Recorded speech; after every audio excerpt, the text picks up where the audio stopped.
इश्टानो, वो वेळ शिपेंतली मोतयां आयकुचो.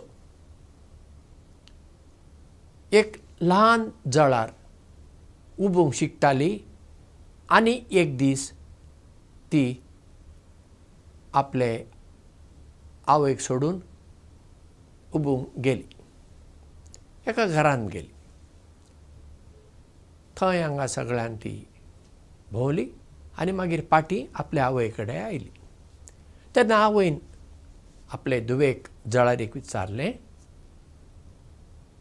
पयले फावटी आज तूं उबोवंक गेल्ली, तुजो अणभव कसो, कशें लागलें तुका? तेन्ना ही धाकटी जळार आवयक म्हणटा,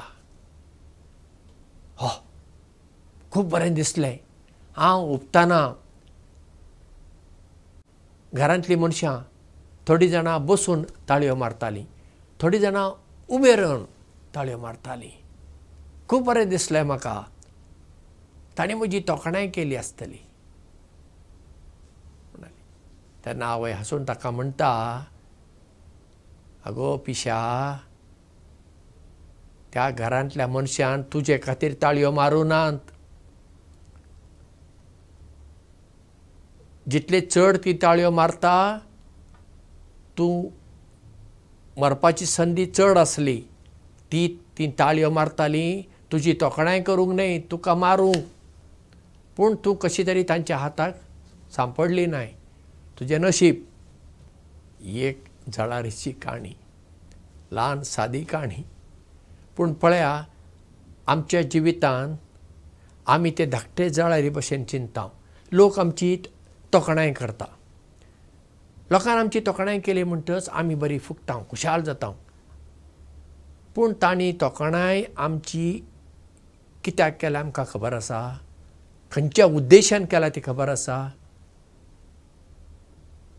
आतां आमची तोखणाय खऱ्या मनान करपी आसतात, पूण थोडीं जाणां मन ना, पूण पोटान दुसऱ्यांच आसा, पूण वोंटार हांसो दाखयतात. पूण ती खरी तोखणाय आसना. पूण आमची तोखणाय करपी सगळीं मनशां आमची इश्टां म्हणूंक जायना. आनी कोण आमची तोखणाय करिनात ती आमची दुस्मानाय म्हणूंक जायना.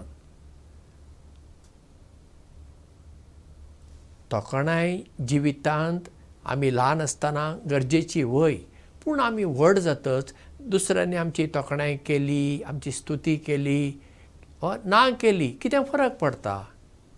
जें कितें आमी करूंक जाय तें करीत वचूंक जाय. कित्याक आज आमची तोखणाय करपी मनशां फाल्यां आमची दुस्मानां जावं येतात. वा तांणी आमची तोखणाय केली देखून आमचे तावन कितें तरी मेळूंक जाय ह्या उद्देशान ती आमची तोखणाय करता जायत.